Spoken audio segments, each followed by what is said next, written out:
Well, hello! Welcome back to my channel. Just Shauna here to talk about some friggin' books that I don't like. I realize that I don't think I've ever made a video like this, but I've done one of like my favorite current books, and it was like 15 of my favorites, but I've never done a video just about like my most disliked books of all time. So I'm gonna do that today, because let's be fucking negative. Okay, let's go. So I think I'm gonna actually call this like books that still irk my soul. Because some of these I didn't necessarily hate. A few of them are DNFs that I didn't even give a rating to. But they're just books that like I think about them and I'm like, ugh, something about that really just fucking irked my soul. I'll try to be quick.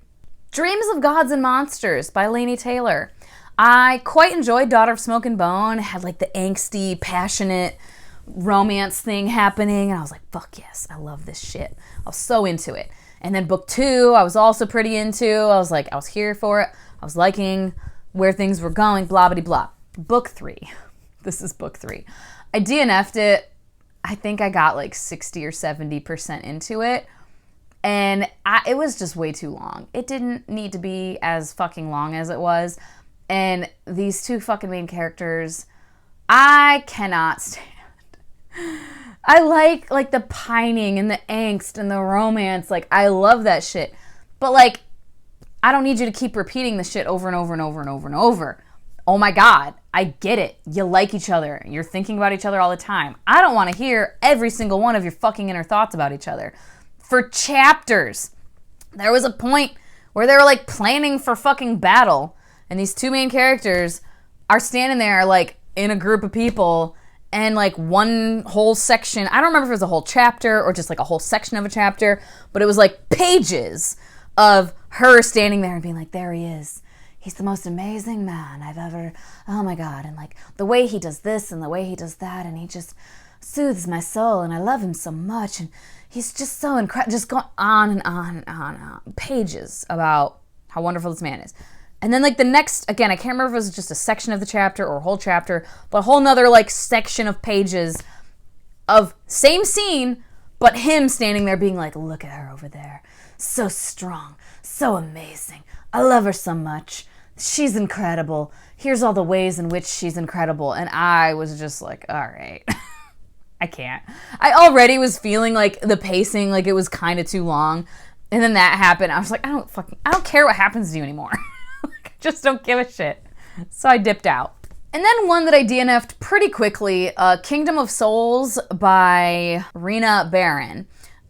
This is one where in the first like couple chapters, the repetition, like someone like beating me over the head with a message or a thought or a theme or whatever. I get it. Oh my God. I don't need you to like shove this down my throat so much.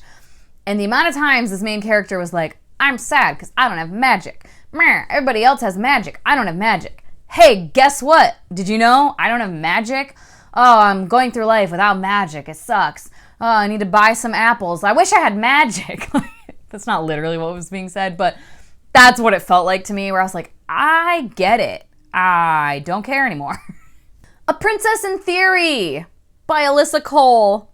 Again, this was before I just came to accept that contemporary romance, it's not it for me.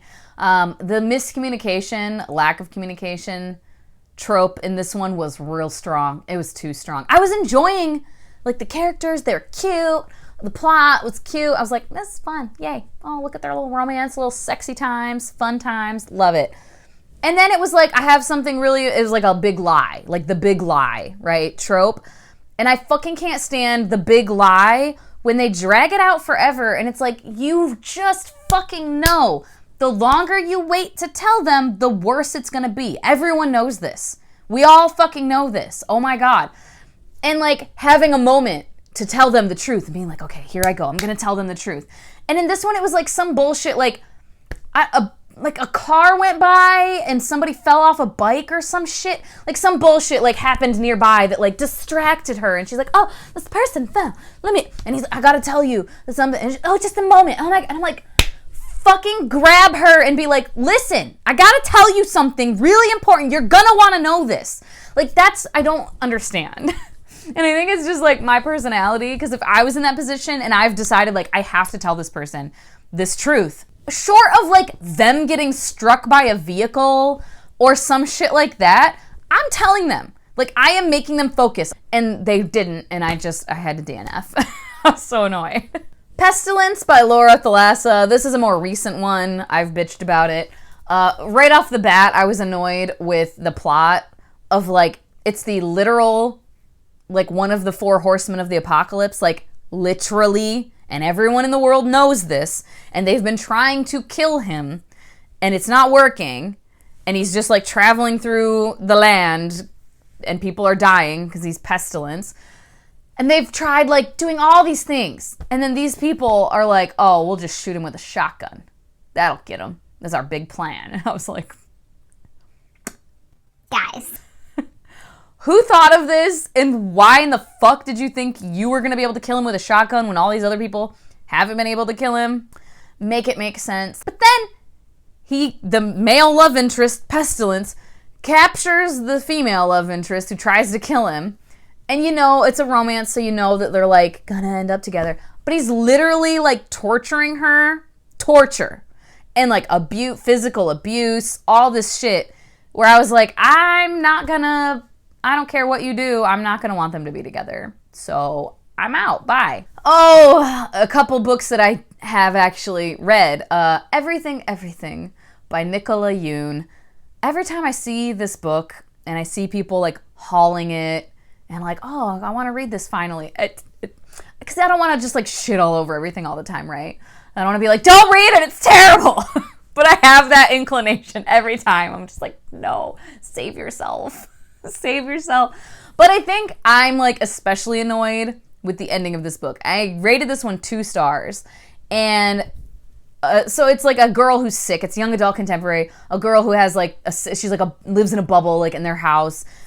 Can't be around germs, like whatever, so she can't like talk to people and like have friends in real life. And then there's a boy that moves in next door, and they start a little thing between the glass and blah bitty blah, whatever. So the ending, spoilers, okay? If you haven't read everything and you plan to, huge spoilers for the ending coming in right now. All right? Turns out the mom was lying, and this girl is not sick at all. Literally her entire life got fucked because her fucking mom couldn't handle the fact that her husband and her son died in a car accident, and she wanted to like seclude her daughter and protect her daughter, right? Okay. So that's fucked, right? And my annoyance with this was the reaction. I just was fucking flabbergasted with how easily we just brushed this off. Like, oh, that was really crazy, Mom, but like, let's go to therapy. It's better now. Oh, she's trying. I'm sorry. What? What the fuck? And like, there was like hardly any consequences for the mom. It was just like, oh, I gotta go to therapy now with my daughter. And like, I'm really sorry I did that. It wasn't like a year. It wasn't like a couple years. It was like her entire fucking childhood.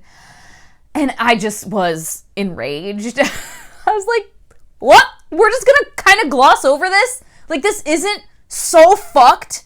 Oh my God. So yeah, every time I think about that ending, I'm just so mad. I'm so mad.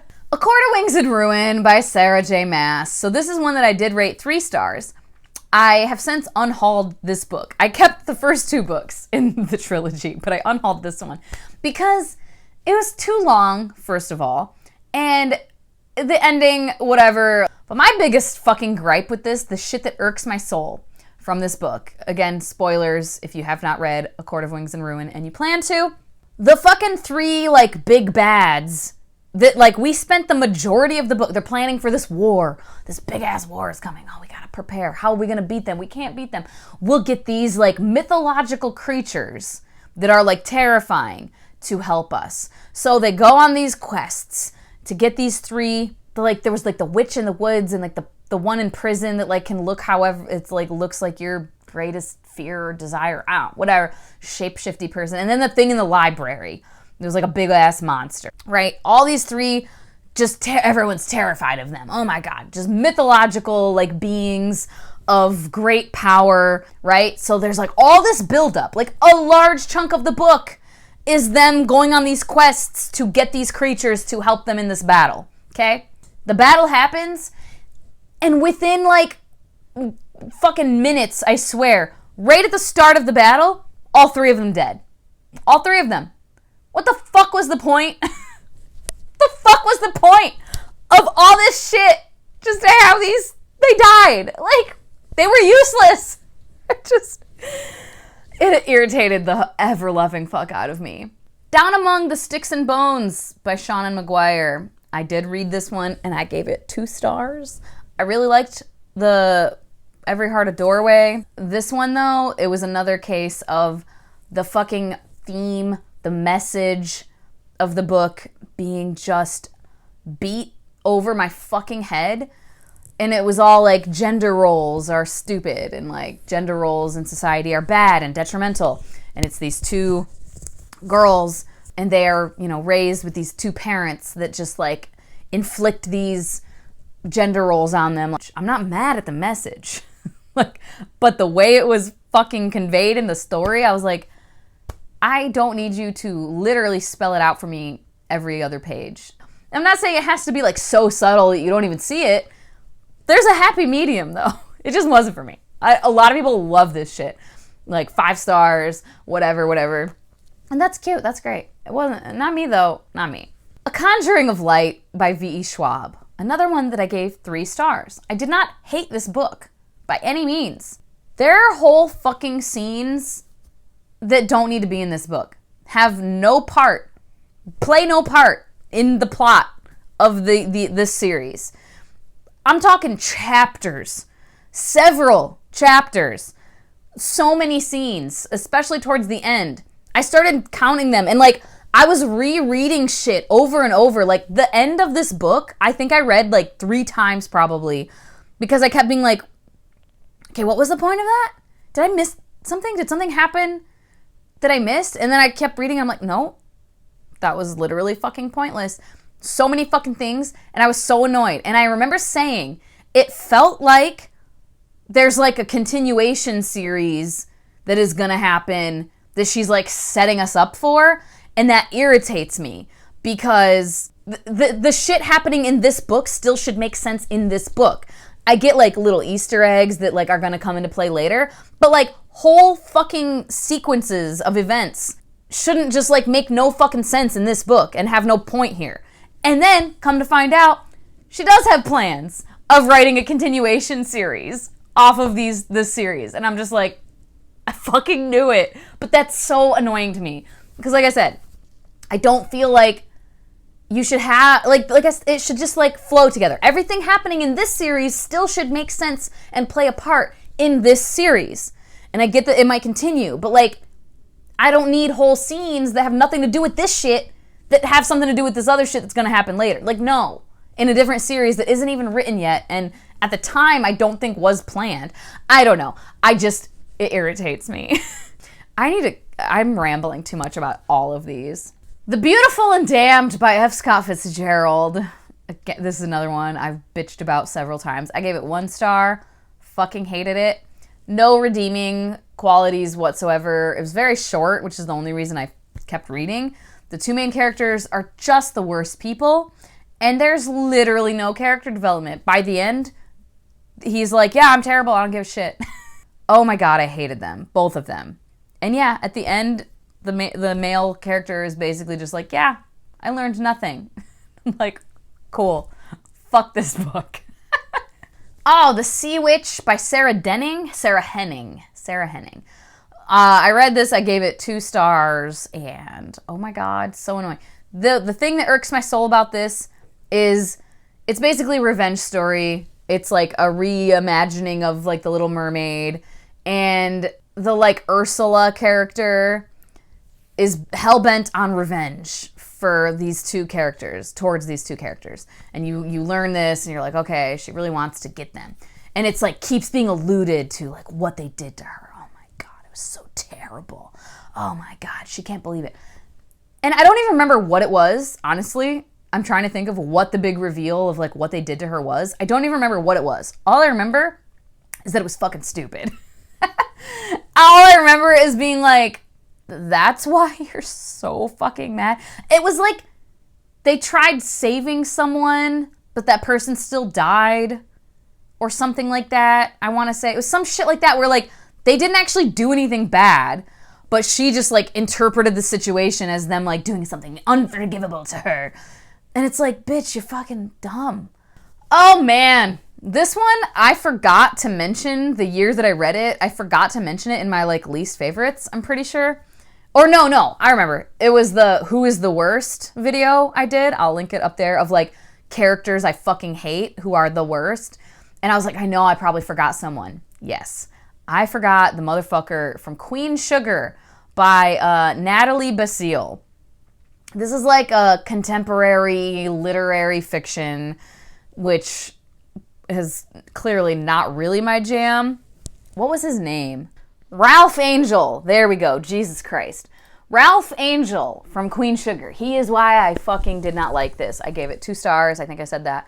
Yeah, he's the fucking worst. And the thing that drove me so crazy is that I've known a couple of people in my life and like had to like deal with people in my life who are genuinely Ralph Angel and just the most immature, fucking ignorant, like can never take responsibility for themselves, have to blame all the bullshit in their life on other people constantly, scamming people and then being like, oh, why they don't like me, everyone's against me, the whole world is against me. It's like, it's because you're a shit person. That's why.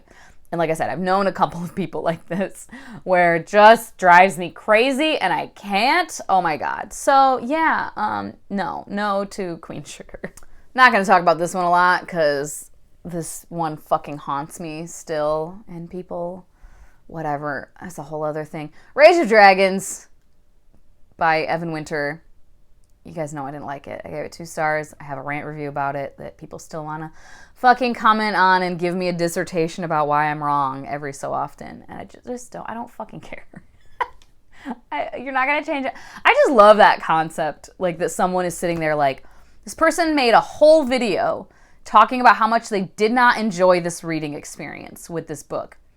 I will change their mind and make them retroactively have had a better reading experience by telling them how wrong they are. What? Like, the logic is non-existent. Anyway, I just stuck in my fucking craw. Oh my God. Just such a dumbass. That part at the end irks my soul forever. Like the fucking, I'm gonna sneak up on so-and-so and they'll never see me coming. I'm like a fucking jungle cat. Look how sneaky and quiet I am. And like a sentence later, hey you! And then runs up. Bitch, you're so dumb. Like you literally were just talking about how sneaky you're gonna be. And then you're calling their name out to alert them of your approach. What? And this is like at the end, no development, like no character growth. I just can't. Anyway, there's that. Beyond Redemption by Michael R. Fletcher. I rated this 2.5, but it probably should be lower. This is like very grimdark and just like all the trauma, all the trigger warnings. Like for almost anything you can think of, this book probably has like a trigger warning for it. Like it should anyway. It's like ridiculous. Oh my God. There's like a couple scenes that just live in my head and I don't want them to.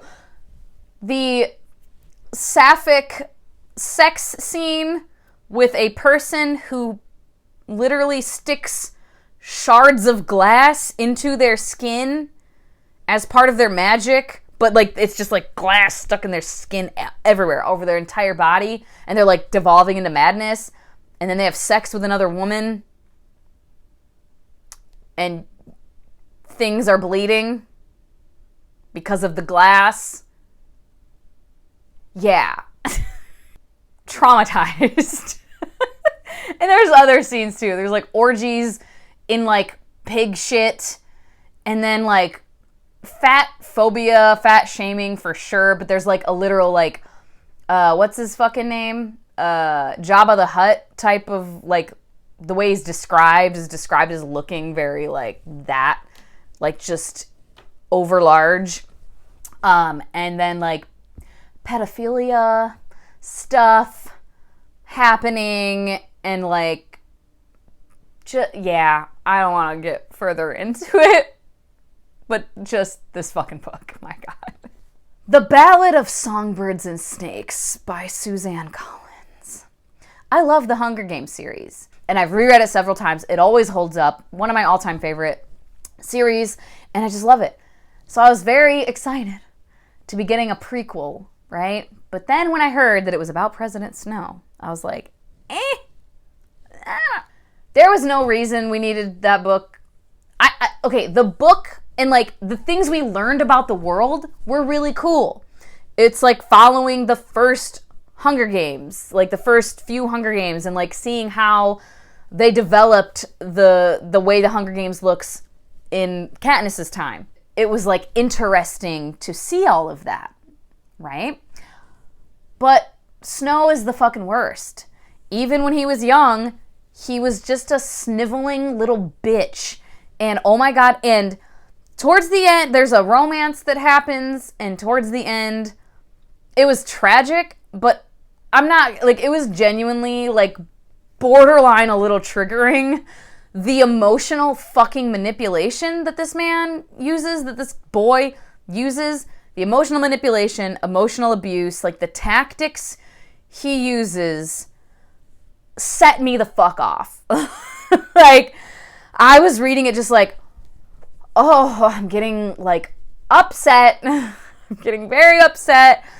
I have experienced this type of shit before, and it sucks, and this man sucks, and why am I reading a whole fucking book from his perspective? He's a piece of shit.